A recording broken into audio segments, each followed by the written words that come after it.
as a community can do better. What do you want to tell your children about this moment? We need reforms. From the All Indiana Podcast Network, we stand together. Everybody's here together, black, white, brown, everybody. A platform for progress in our community. We need to do a better job. I want to show that we can be peaceful. This is just as much our fight as it is yours. Discussing the problems of racial inequality and solutions to combat discrimination in a conversation for change. We'll be able to build on this. I never in a million years thought I would embrace a cop like that. From Wish TV, we stand together.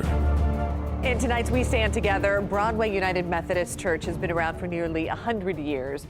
They've been very vocal in how they believe all of Indianapolis can stand together. It's been said that actions speak louder than words. Everyone's heard that, right? News 8's Alexis Rogers sat down with their new pastor, and that seems to be his rule of thumb. Tucked away on the 600 block of East 29th Street is a sanctuary of diversity. A home with different faces, different opinions, with the same love and desire to create a place that welcomes and values all people. Although Pastor Aaron Hobbs is fairly new to Broadway United Methodist Church, he recognizes the giants that came before him that have been calling for human rights for decades. Today is no different. Their focus hangs high with just 3 words: Black Lives Matter.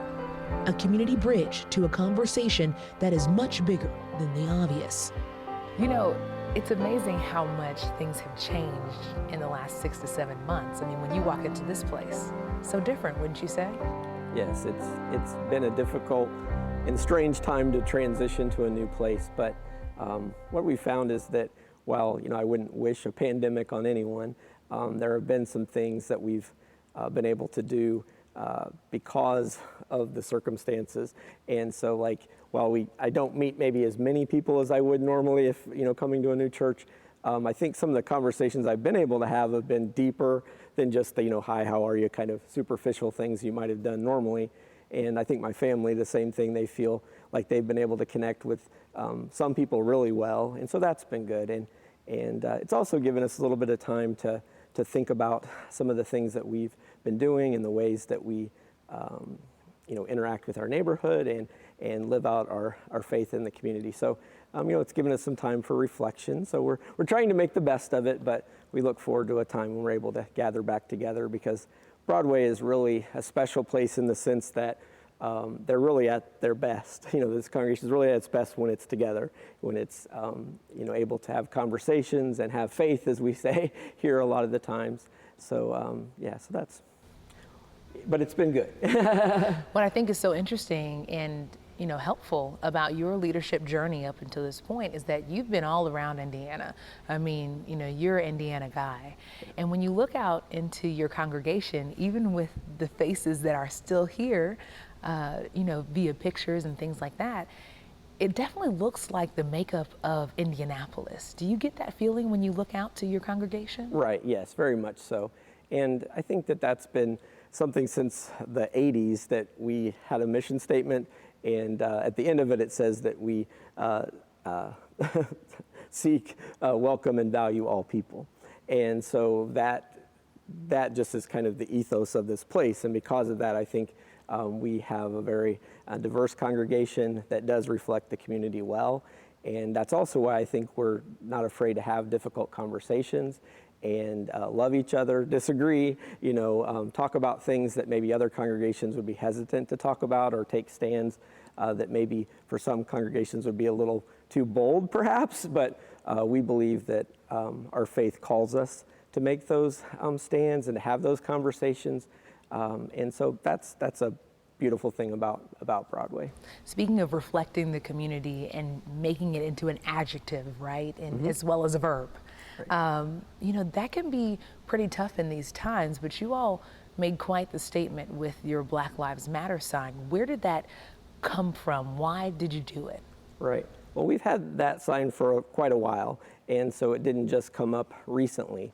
But part of it is because it's a statement that we believe is very much true. But unfortunately, our nation has not acted in ways that demonstrate that Black lives do matter.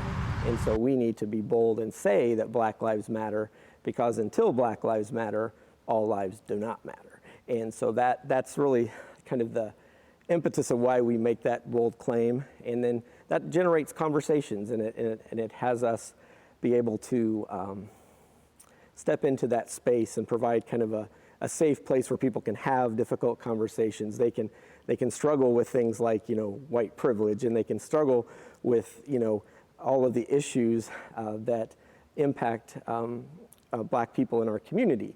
It's not just police brutality. There's a lack of affordable housing. There's stagnant wages for working people. There's all types of things. Healthcare disparities. Access to healthcare disparities. There's inequity in a lot of ways, and so that sign helps us to begin to have those conversations here in our neighborhood and inside these walls, but then just out in the larger community.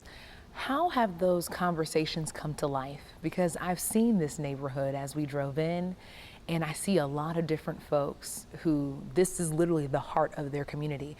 How have those conversations come to life? Right.